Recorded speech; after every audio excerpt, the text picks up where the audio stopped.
So Fitbit has done some new stuff. You know, Fitbit might have been the first. I remember when they announced this, they launched it. It was very exciting. Then the Jawbone Up, then the Nike Fuel Band, and then now the Lark Life. Fitbit's come back with 2 new Fitbits. This is, I think, my favorite of them all. This is called the Fitbit Zip. Later this month, we'll see, it's not out yet, the Fitbit One. Price is right on this, $59. The original Fitbit's $100. The Jawbone, it was $100, I think $150, $100, I can't remember. The Nike Fuel Band is $150. You know, these are all the same thing. They're pedometers. They measure your steps. With some have some additional features. For instance, the original Fitbit would measure just steps. The newest Fitbit, the Ultra, which I think this is an Ultra, right, measures how many floors you go up. And I always like the Fitbit will show you a growing flower as your activity level progresses throughout the day.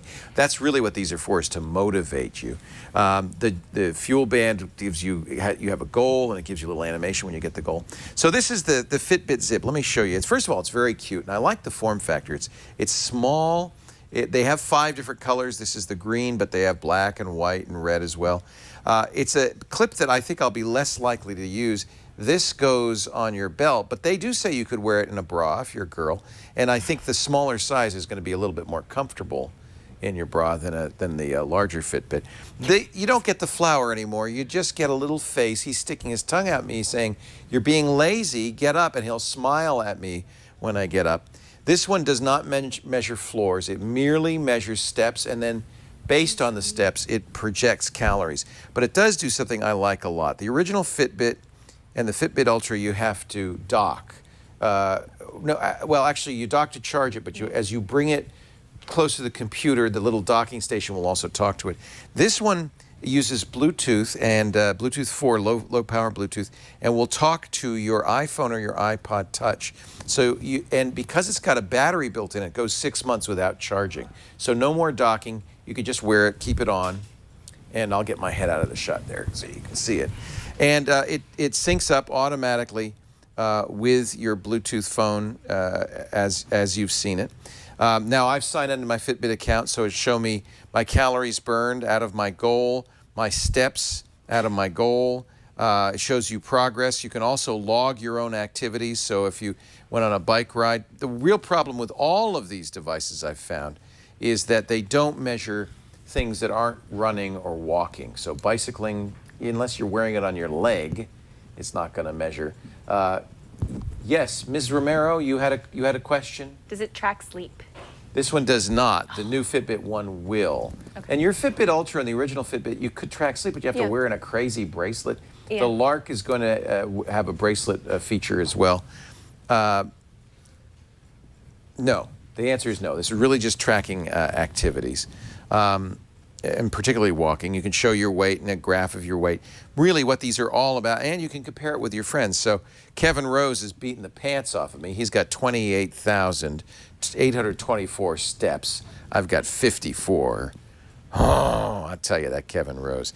You can also log food and so forth, but all of that will be done manually. These devices only log steps, and as I mentioned, they're not great on other kinds of activities. For instance, I do an hour of Pilates every single day, and none of these devices really will measure that accurately. So you're just going to have to consider that when you look at your amount. It is a touch screen, and it is a watch as well as a calorie counter. And a step counter, so that's kind of nice. And the touchscreen makes it very easy to switch modes, as you can see. And that's, I guess that's, I don't know what that. Oh, that's how far I've traveled. That's right. So really, essentially, these are pedometers, and that's how many total calories I've burned today. So $59 means this is a little bit more like the $10 pedometer you can get. I got to point out, you can buy accurate electronic pedometers for $10, $15. They don't sync up with your phone. They don't have social sides. They don't do any encouragement. They just count your steps. If all you need is the bare step counting, that's probably a better buy.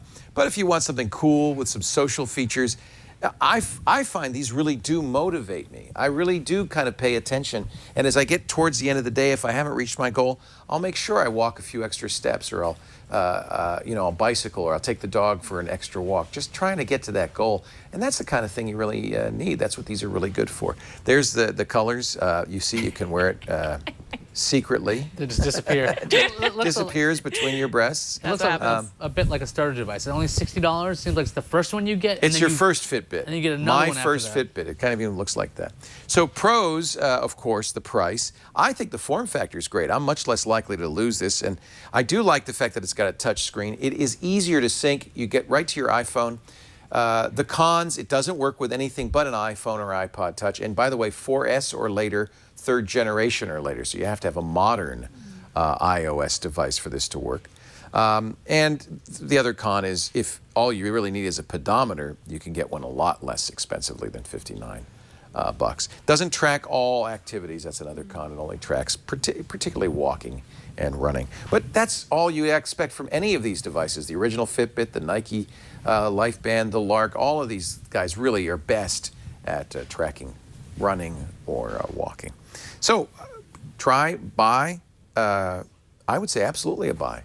This is a great little device. And if you're trying to get in shape and just get a little bit of extra motivation, maybe compare yourself with Kevin Rose, this is a great little way to do it.